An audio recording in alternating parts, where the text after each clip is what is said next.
I'm nervous. I'm excited. What's up, y'all?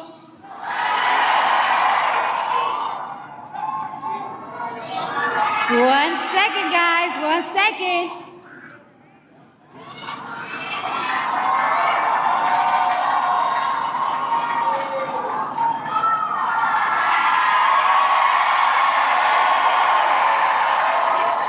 Okay. So I don't take lightly the call. Sorry, guys. I'm a little nervous. I'm a little nervous, guys. I've been waiting for this moment this whole life, my whole life.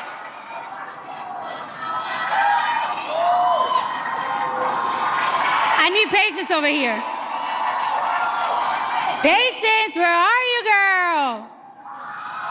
I need patience over here.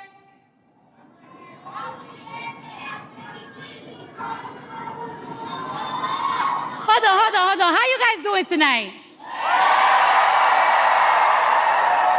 How you guys doing tonight? Are we ready to make history?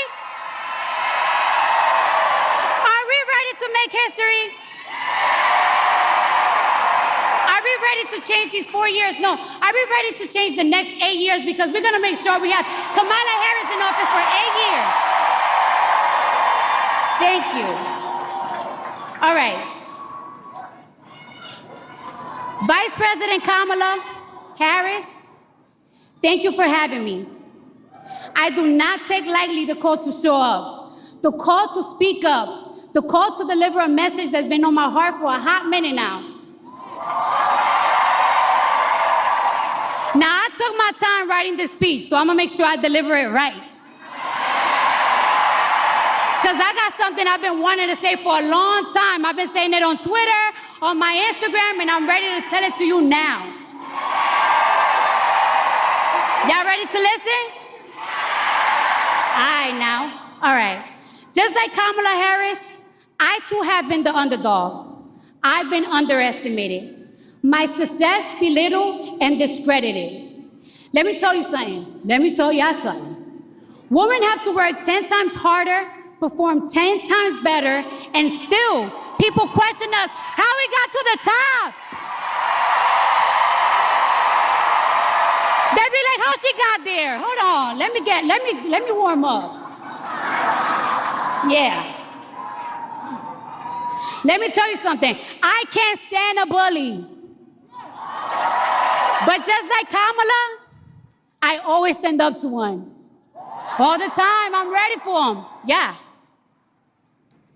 And I'm gonna be real with y'all. I wasn't gonna vote this year. I wasn't. But Kamala Harris joining the race, she changed my mind completely. I did not have faith on any candidates until she joined the race and said the things that I wanted to hear, that I want to see next in this country. All right? I believe in every word that comes out of her mouth.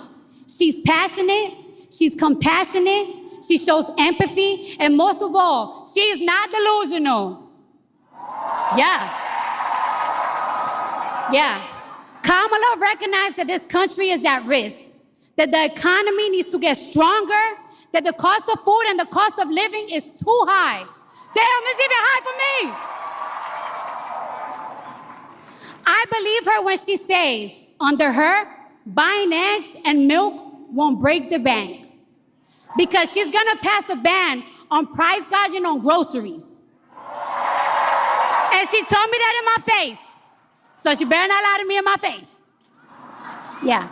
I believe her when she says she will make housing more affordable by providing Americans with $25,000 in down payment assistance.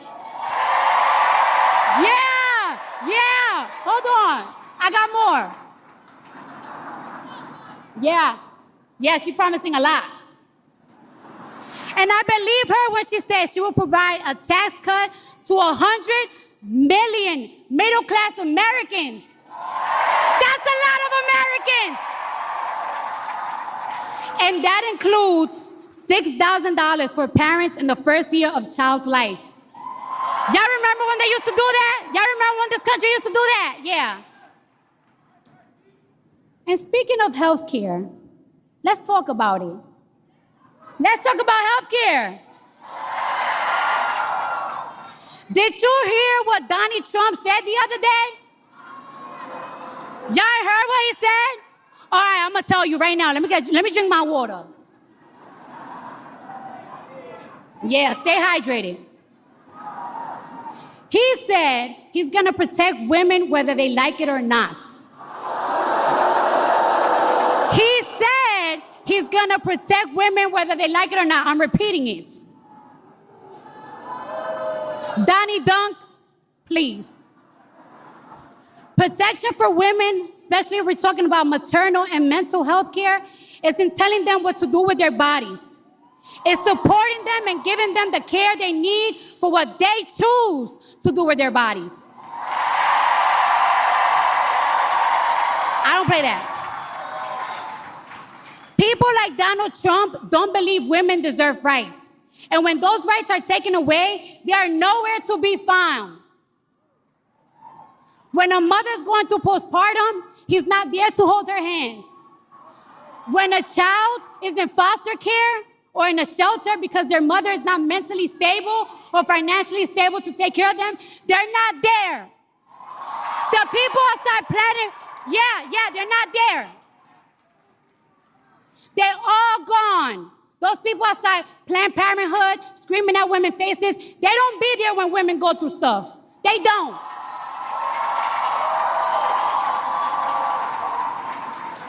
And everything is possible. Shout out to the single moms out there, but it's hard.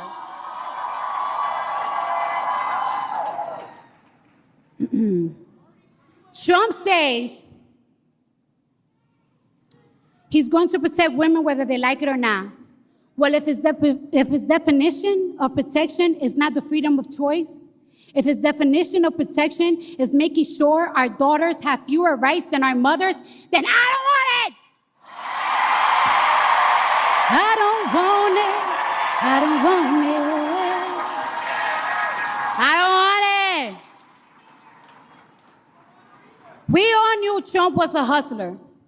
But hustling women, and I'm a hustler too, yeah. But hustling women out of their rights to their body is nasty work.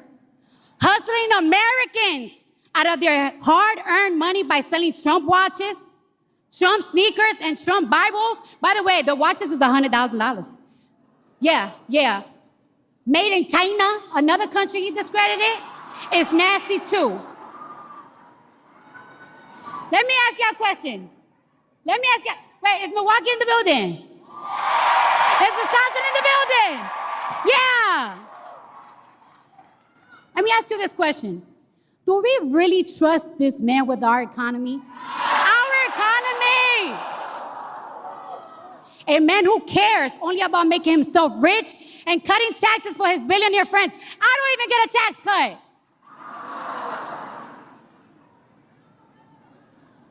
Today is your wallet. Tomorrow, he'll be conning you out of your healthcare rights. And that's a fact. I want you to hear that again. Today, he's hustling you with buy my sneakers. Tomorrow is going to be your healthcare rights. He's going to take it away from you. He's going to snatch it. Donald Trump talks about how he has a concept of a plan, but America, the only concept of a plan he has is a plan to hustle you. Yeah. Because we know what he's really setting us for. He's selling more than watches and sneakers.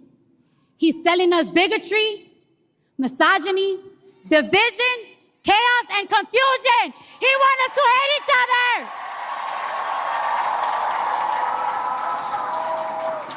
And it's gonna cost you your money, equal opportunity, affordable health care, and any rights you thought you had for your body. He gonna take it from you. Listen to me. He gonna take it. Thank you, I love you too. I'm not giving Donald Trump a second chance. Nope. I'm not taking any chances with my future, and I damn sure and taking no chances with the future of my children. All three of them. All not giving him the chance. You're not giving him the chance. Yeah. I'm with Kamala. I believe in her. In America, I believe in you to turn out on Tuesday. Turn out and turn up on Tuesday. Turn the page and let's win this thing.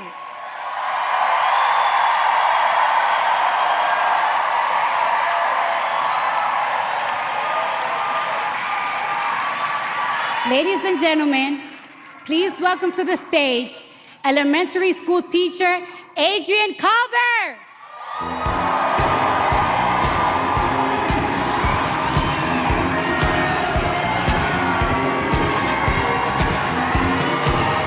Give him a bigger shout out. I want to hear you. I want to hear you. Give him a bigger shout out.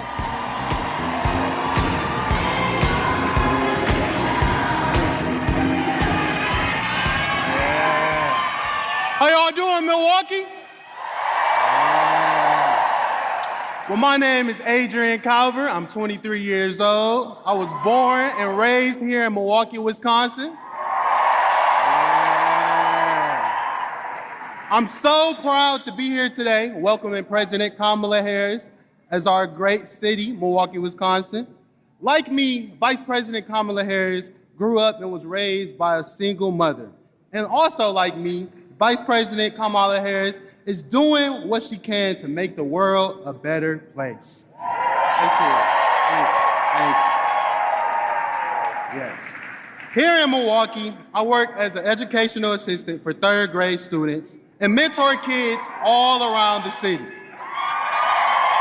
you. I spend nearly all my day and all my time with kids, and I know just how important it is making the right decision for our future and for all of us.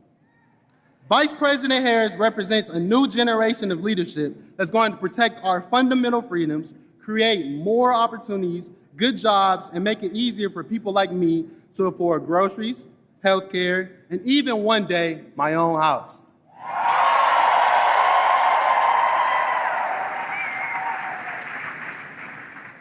Donald Trump is running to enact his extreme and dangerous Project 2025 agenda, a plan that would eliminate the U.S. Department of Education. Thumbs down to that. Gutting the system that's going to set up kids like the students I mentor for success. He also wants to implement a Trump sales tax that will cost middle-class families an average of $4,000 per year while giving tax breaks to the rich. To everyone who's here with us today, and everyone that may be tuning in at home, know that your vote is your voice.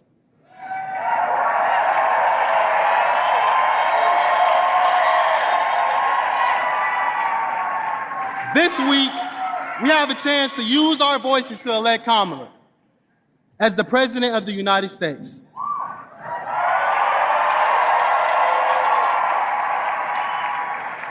Donald Trump and his extreme agenda are not right for Milwaukee, not right for Wisconsin, and not right for America.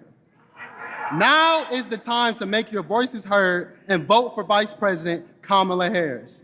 Now let's give a big Milwaukee welcome to the next President of the United States, Kamala Harris.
we will win.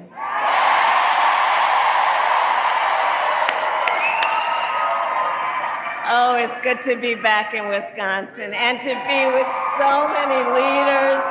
I thank everyone here for taking the time out of your busy lives to be here this evening. I thank you. I thank you. I thank you.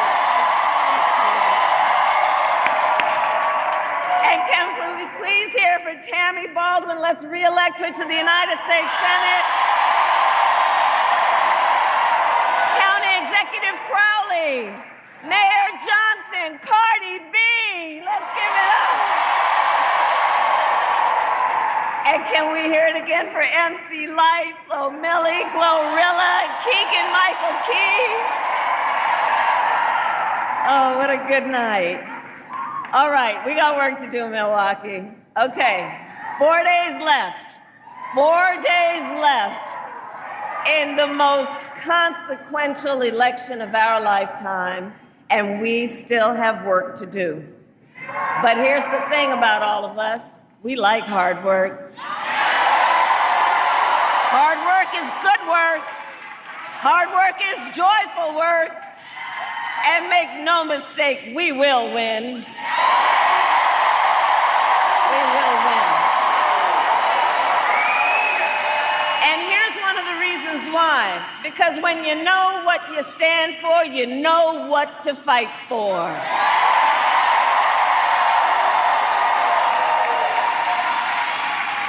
And in this election, we have an opportunity to finally turn the page on a decade of Donald Trump trying to keep us divided and afraid of each other. We are done with it.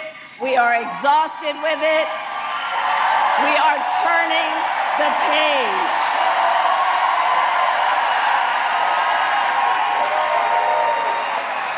And it's because we know that's what he's about. He is constantly about trying to have Americans point their fingers at each other. But that's not who we are. That's who he is. That is not who we are.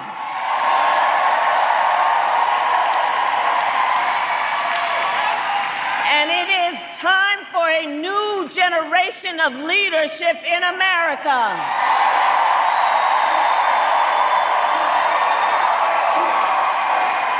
And I am ready to offer that leadership as the next president of the United States.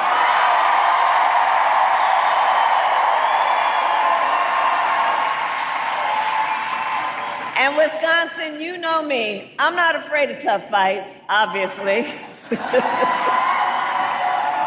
For decades as a prosecutor and the top law enforcement officer of the biggest state, I won fights. I won fights against the big banks who were ripping off homeowners. I won fights against for-profit colleges that were scamming veterans and students. I won fights against predators who abused women and children. I won fights against cartels that trafficked in guns and drugs and human beings.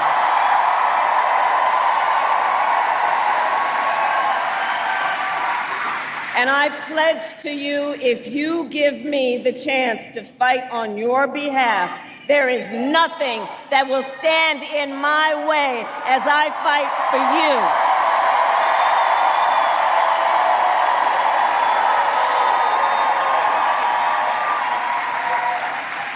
And look, we know who Donald Trump is.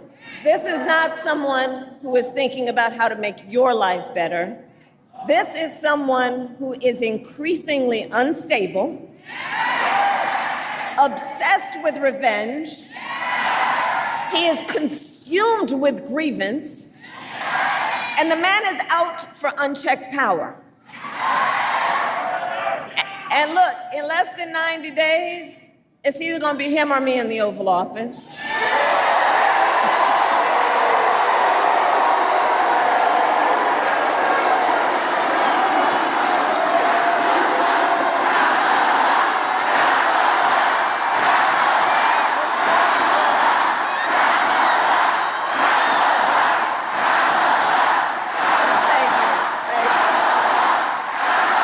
But let's get the word out. Let's get the word out to the folks who are not here, to just have them imagine. You know, we've all seen the Oval Office on TV. Imagine on January 20th, that day, it's either going to be Donald Trump, if he is elected, which he will not be,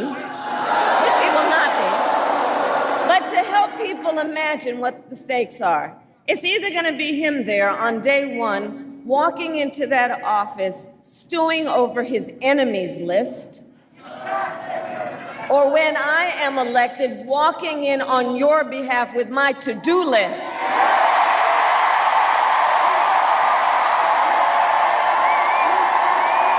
And I'm a hard worker.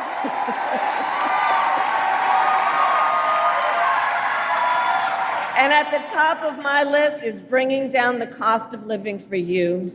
That will be my focus every single day as president. I will give a middle-class tax cut to over 100 million Americans. I will enact the first ever federal ban on corporate price gouging on groceries. And I will fight to make sure that hardworking Americans can actually afford a place to live.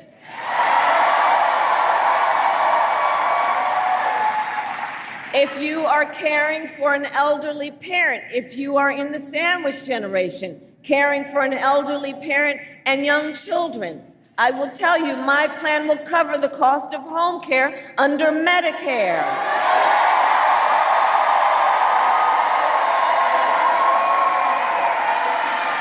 Because I took care of my mother when she was sick.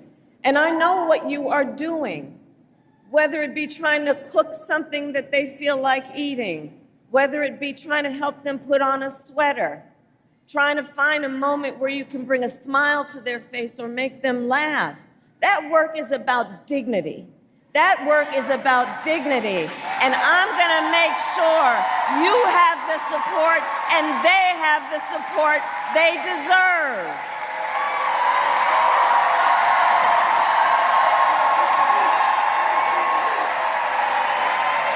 My plan will lower the cost of childcare. Again, it's about dignity. It's about seeing the strains and the pressures. We will cut taxes for small businesses because our small businesses are the backbone of America's economy. Where are our small business owners? Let me see our small business owners.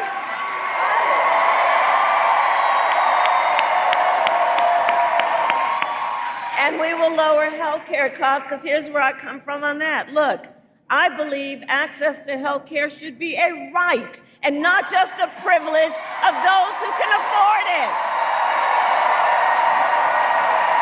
Dignity, values about the dignity of each of us, and the responsibility of real leaders to, unlike my opponent, not think that the measure of their strength is based on who you beat down, but the true measure of strength of a leader based on who you lift up.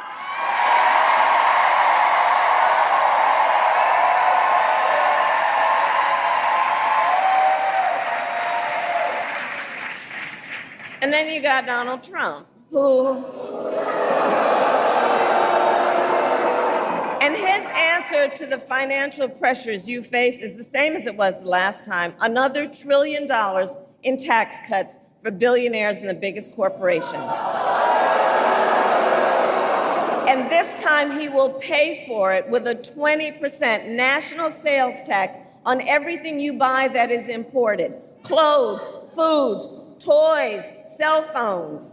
A Trump sales tax that would cost the average American family, the economists have measured it, more than $4,000 more a year. And on top of that, Donald Trump is still trying and still wants to get rid of the Affordable Care Act, which would throw millions of Americans off their health insurance and take us back to when insurance companies could deny people with pre-existing conditions. You remember what that was like? Well, we are not going back. not going back. We're not going back. We're not going back. No. Because just like Wisconsin's motto tells us, we will move forward. Yes, we will. I love Wisconsin. And ours is a fight for the future, and it is a fight for freedom. Like the fundamental freedom of a woman to make decisions about her own body and not have her government telling her what to do. And we all remember how we got here. Donald Trump hand-selected 3 members of the United States Supreme Court with the intention that they would undo the protections of Roe v. Wade. They did as he intended, and now in America, 1 in 3 women lives in a state with a Trump abortion ban. Many, and the harm we've seen. Many of those laws with no exception even for rape or incest, which is immoral. And he's not done. He would ban abortion nationwide. Yes, even here in Wisconsin. Even here in Wisconsin, it would be impacted. And he would restrict access to birth control, put IVF treatments at risk, and force states to monitor women's pregnancies. Just Google Project 2025. Just look at it. And everyone here I know understands, and let us agree, one does not have to abandon their faith or deeply held beliefs to simply agree the government shouldn't be telling her what to do. Not the government. Not the government. Not the government. Not some people up in a state legislature, and certainly not Donald Trump. And I pledge to you, when Congress, together with Tammy's help, when Congress passes a bill to restore reproductive freedom nationwide, as President of the United States, I will proudly sign it into law. Proudly.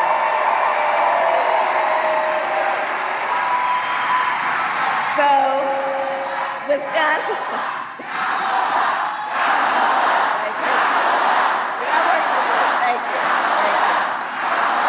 So, Wisconsin, I am asking for your vote. I am asking for your vote. And here is my pledge to you. As president, I pledge to seek common ground and common sense solutions to the challenges you face. I am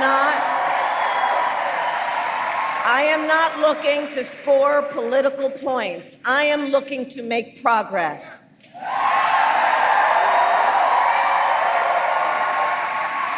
And I pledge to listen to those who will be impacted by the decisions I make. I pledge to listen to experts, to listen to people who disagree with me. Because you see, unlike Donald Trump, I don't believe that people who disagree with me are the enemy. He wants to put them in jail. I'll give them a seat at the table. That's what real leadership is about. That's what strong leadership is about.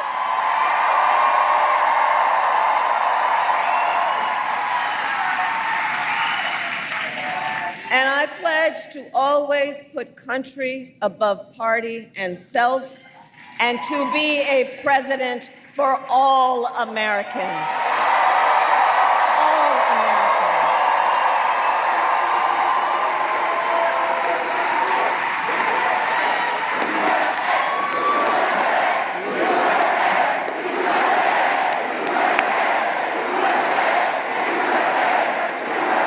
So that is my pledge to you, Wisconsin. And now I ask you a question. Who here has already voted? Oh, wow.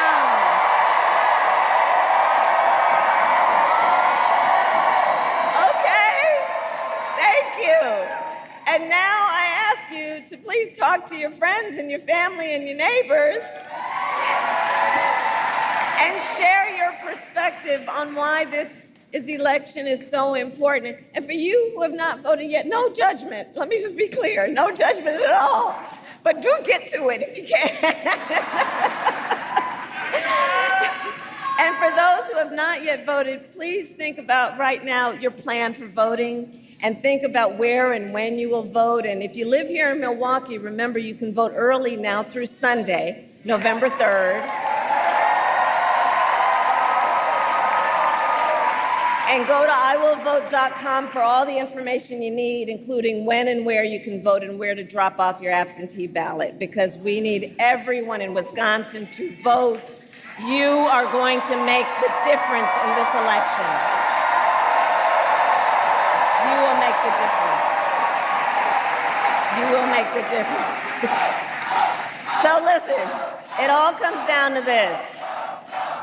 We are here together because we love our country. We love our country. We love our country. And when you love something, you fight for it. You fight for it. And I do believe it is one of the highest forms of patriotism, of our expression for our love of our country, to then fight for the ideals of our country and to fight to realize the promise of America. That's what this is about. And I have always believed in our nation's promise because I've lived it. You know, I grew up a child of the civil rights movement. My parents would take me to marches when I was in a stroller. And there were, at those marches, we all know, people from every walk of life coming together to fight for freedom and to fight for opportunity. You know, growing up, I saw how hard my mother worked to raise her two daughters to have the same chances that our country gave her. And I was blessed to have family by blood and family by love, right? Who instilled in me a sense of community and compassion and faith. And I've spent my life fighting for people who have been hurt and counted out, but who never stopped believing in our country that anything is possible. I have lived the promise of America. And today, I see the promise of America in everyone who is here, in all of you, in all of us. We are the promise of America. We are the promise of America. It's the fathers and mothers and grandparents who work hard every day for their children's future, in the women who refuse to accept a future without reproductive freedom, and the men who support them.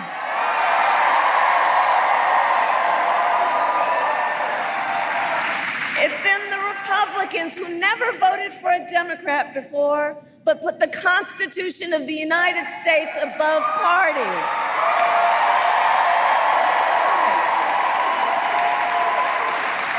I see the promise of America in all the young leaders that I see right now who are voting for the very first time. Raise your hand. I love Gen Z.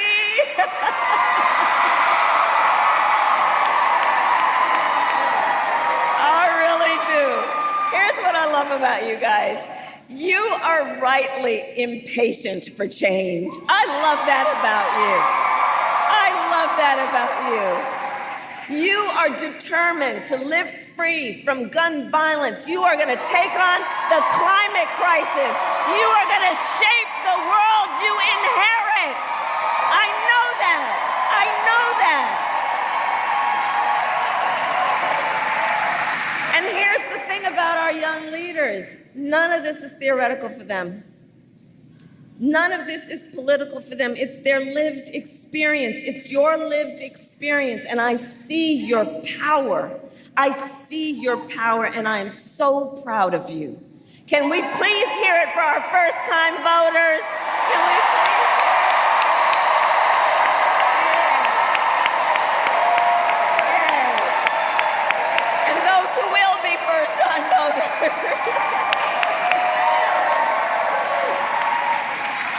You know, the future of our country is so bright. We just have to see it. It's so bright. So listen, we got 4 days to get this thing done. 4 days. No one can sit on the sidelines. So let's spend the next 4 days so that when we look back on these days, we have no regrets about what we could have done. Let's know we did everything we could do. So let's knock on doors, let's text, let's call, let's reach out to family and friends and classmates and neighbors and coworkers. And here's a request that I have in that process. And while we are doing all of that, let's please be intentional about building community. Let's please be intentional about building community. You know, there's something about this whole Trump era, and it's made people feel like they have to. It's been powered by this idea that Americans should be pointing their fingers at each other. You know, and to make people feel alone and make people feel small. When we all know that we all have so much more in common than what separates us. So let's be intentional about building community and building coalitions. There is strength and power in that will be long-lasting. And finally, I'll say, just remember, and let's remind everybody we know, your vote is your voice, and your voice is your power. That's your power. In a democracy, that is a power that is yours. Don't let anyone take it from you. Don't let anyone take it from you.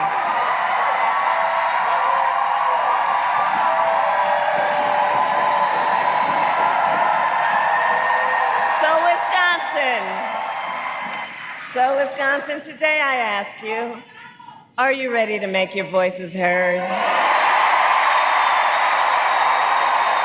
Do we believe in freedom? Do we believe in opportunity? Do we believe in the promise of America? And are we ready to fight for it? And when we fight, we win. God bless you, and God bless the United States of America.